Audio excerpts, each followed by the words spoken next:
শুভেন্দু অধিকারীরা আর মমতা ব্যানার্জি এক হয়ে তো এটা করছে। প্রায় মুসলিমদের যে ভোট আছে, ধরুন 60 লাখের মধ্যে 40 লাখ মুসলমানই আছে। এই 40 লাখ মুসলমানকে যদি ভোট দিতে না দেওয়া হয়, বাকি তো 2 কোটি 40 লাখ ভোটার থাকবে।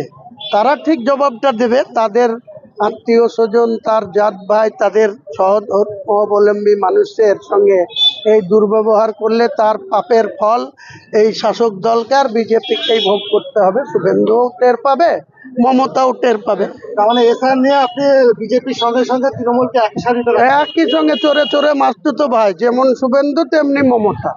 তা নাহলে হয় কোনো দিন মুসলমানরা বুঝতে শিখেছে, ঠিক ভোটের ব্যালটে বুঝিয়ে দেবে। 11,08,000 নাম মুর্শিদাবাদ জেলার মানুষের বিচারাধীন করে রাখা হয়েছে। তার কাজ 100 জন বিচারপতি জেলা শাসকের উপস্থিতিতে তাদের নাম ভেরিফিকেশন করছে। কেন তাদের নাম বিচারাধীন রাখা হয়েছে, বিচারপতিদেরই দায়িত্ব দিয়েছেন সুপ্রিম কোর্ট। সেই মোতাবেক 60 লক্ষর মধ্যে 11 লক্ষ এই মুর্শিদাবাদ জেলায়।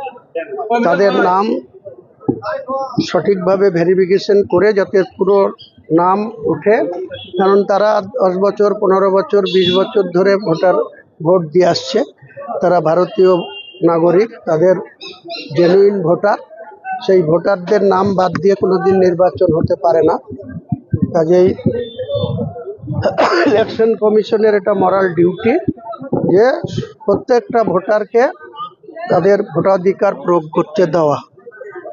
সেটার জন্য আজকের সেই দাবিতে, যাতে মুর্শিদাবাদ জেলার 11 লক্ষ মানুষের বিচারাধীন অবস্থায় রাখা হয়েছে।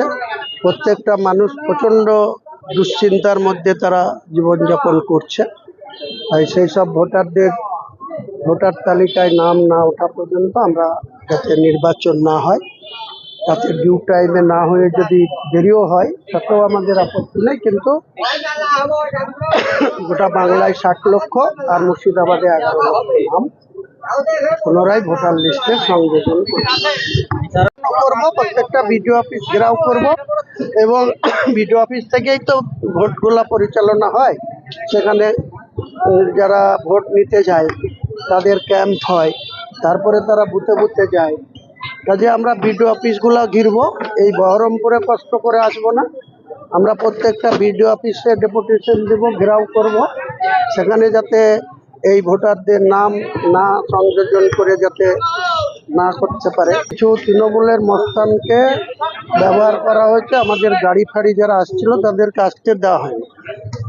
এসব করে তো আমাদেরকে আটকানো যাবে না। আমরা যখন প্রয়োজন হবে একই দিনে সব থানা ঘিরব, সেদিন কে কাকে আটকায় দেখা যাবে। তাহলে পুলিশ প্রশাসন করেছে, তৃণমূল না। তৃণমূলকে সঙ্গে নিয়ে করছে, তৃণমূলকে সঙ্গে নিয়ে করছে। কারণ পুলিশের তো পুরস্কৃত হতে হবে, পোস্টিং পেতে হবে ভালোভাবে। আর তৃণমূলের দালালি না করলে তো তোলাবাজি করা যাবে না, এফআইআর করে টাকা লুটা যাবে না। এসবের জন্য করছে।